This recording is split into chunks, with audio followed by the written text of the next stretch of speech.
It's been around 4 months since the launch of the Switch 2, and there's been a lot of press regarding the new console, with its beefier graphics, larger screen, and many other features. So, whether or not you have an original Switch, skipped a couple of Nintendo consoles, or you're owning a Nintendo console for the first time, I will briefly break down whether or not you should pick up a Switch 2 this holiday season.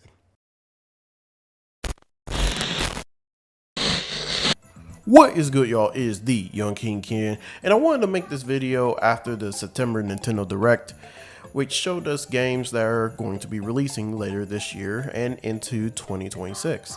And as someone who has owned the Switch 2 since day one, I will give you, based off of my experience, whether or not you should get the Switch 2 this holiday or wait a couple of years.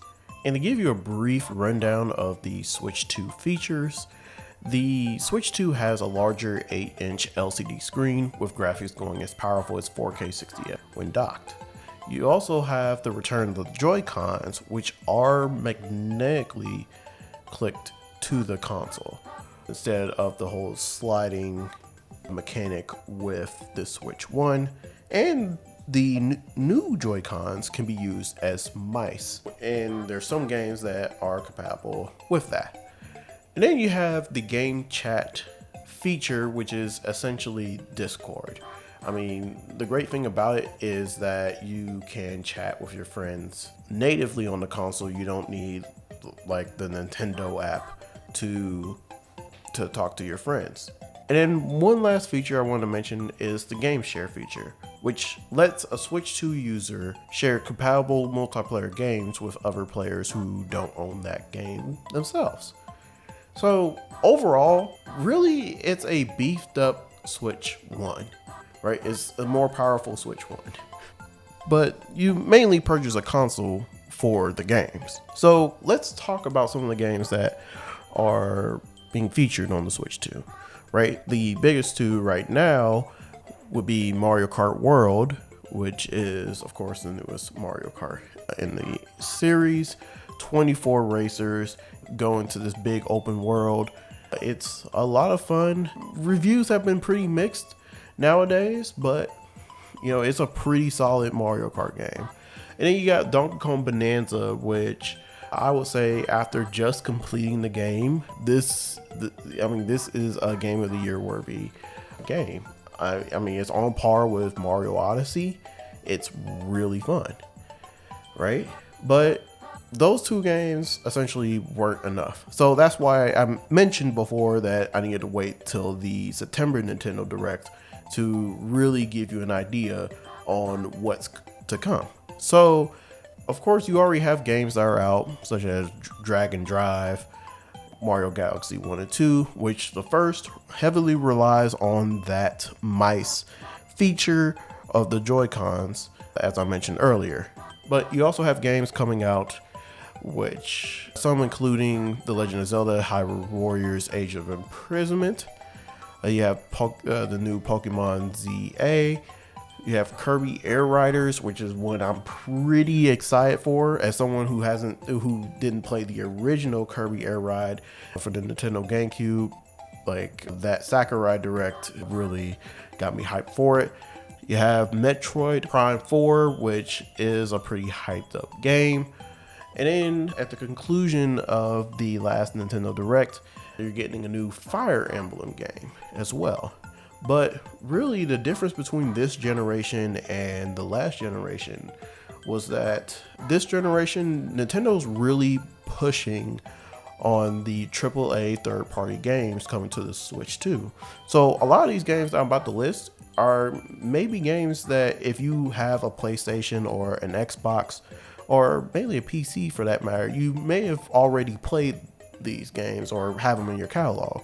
So games such as Cyberpunk 2077, Hogwarts Legacy, Hades 2, Street Fighter 6, Borderlands 4, Civilization 7, Final Fantasy 7 Remake, Resident Evil 7.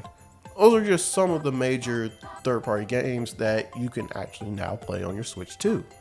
And, you know, with playing games on your Switch 2, it's backwards compatible to your Switch 1 catalog. So if for those that were worried that it wasn't backwards compatible, the cartridge size are pretty much the same in that matter. Most Switch 1 games run more smoothly on a Nintendo Switch 2.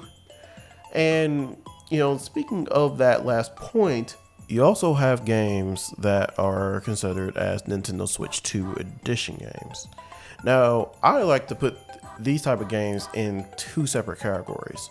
So Nintendo Switch 2 edition games either gives a major graphics update, which is essentially most, if not all, Switch 2 edition games.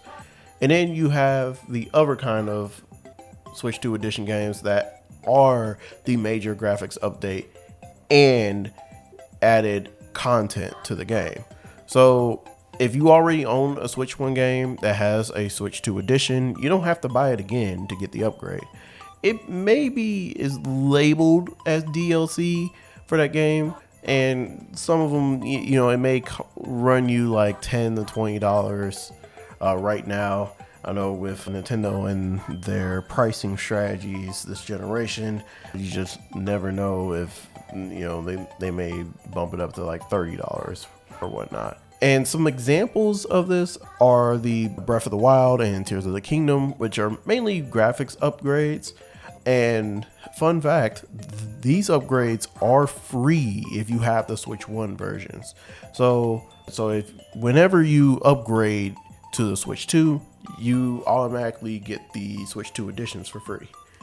And then you have games such as like Kirby and the Forgotten Land and then Mario Party Jamboree Plus TV, which adds more content to the original game. So some of my thoughts about Switch 2 editions, like maybe it's too early for me to really decide about this, but really they're just major graphics updates.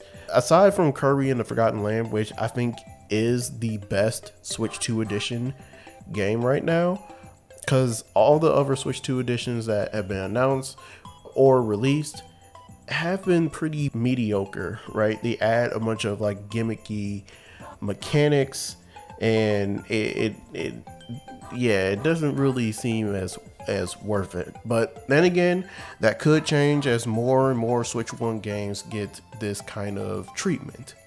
So we'll have to see. And that's pretty much everything that I wanted to talk about as far as the games. So now let's answer the question, is the Switch 2 worth it this holiday season? And to start off, if you have a original Switch, I would wait to get the Switch 2. I mean, games are still dropping on the original Switch, and you could just upgrade them once you get a Switch 2. And plus, there's not that many hard-hitting exclusives. Yes, I do believe that Donkey Kong Bonanza is the best game on the Switch 2, but that game and Mario Kart World are games where I would buy a Switch 2 for. So as I say that Bonanza is a good game, Mario Kart World, in my opinion, is amazing and fun. The majority of people doesn't see it that way, as the most common criticism is one of its new features. So since I mentioned earlier the World feature, which there adds a second type of race that you race on. So you have your traditional 3-lap tracks, and then you have your transitional courses where you race from one track to the next. And most of these, there's around 200 of these type of tracks in the game, which really seem like more straight lines with few obstacles, which Nintendo seems to want to prioritize over the 30 traditional 3-lap tracks, which those tracks, design and gameplay wise, are some of the greatest tracks in Mario Kart history. And this concept got memed to all hell, and it was even taken a shot at by Sega from their new racer, Sonic Racing Crossworlds.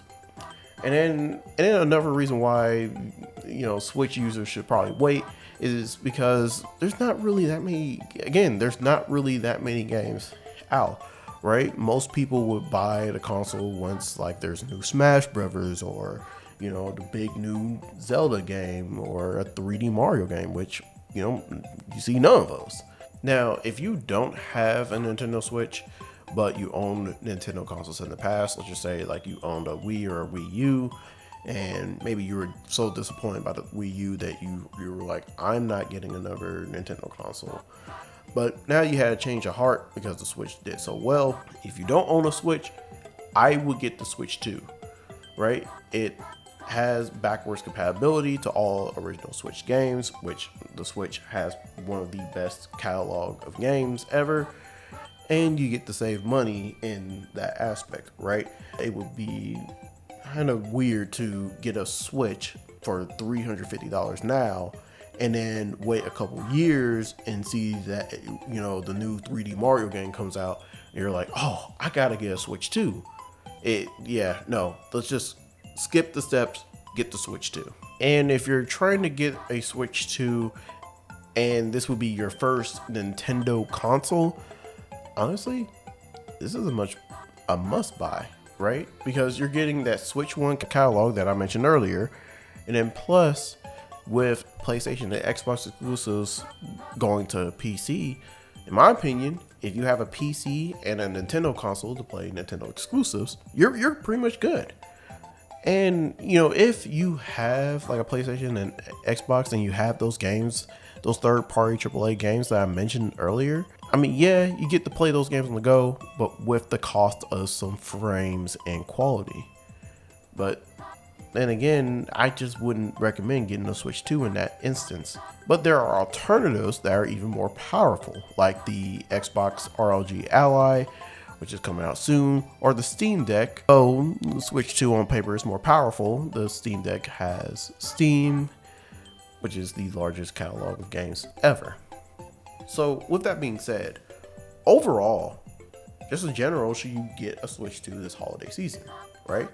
Unless you're in those different categories, honestly, I would just wait until more games release, right? Until you find that game that you're like, I gotta get a console for this, right? For the Switch 1, like a lot of people, I mean, the Switch 1 had a pretty slow launch, and most people waited until a specific game came out.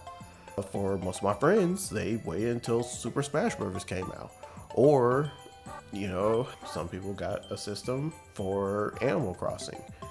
So it really just depends. And then plus, there's been a lot of controversy on the Switch 2 with the communication between Nintendo and the fans, especially on the price. The price has been given, the prices of games and accessories have been given pretty negative press on the console. Now, really, with kind of this negativity going around, really the main question is, do I personally have buyer's remorse for getting this game day one?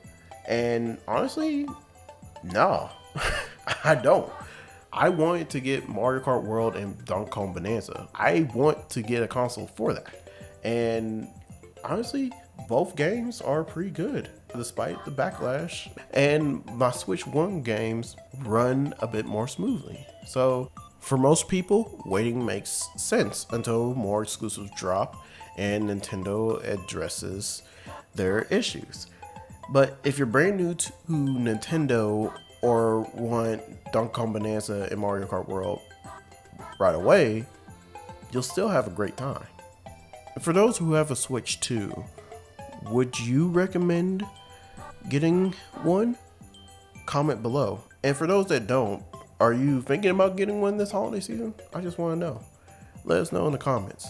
And thank you for watching. You know, I do a lot of videos like these, as well as more discussions, gameplays, live streams, and more. So if you like the video, please give it a like, subscribe, and hit that notification bell for more updates. And until the next video, I will need y'all to keep our kingdom seasoned, y'all.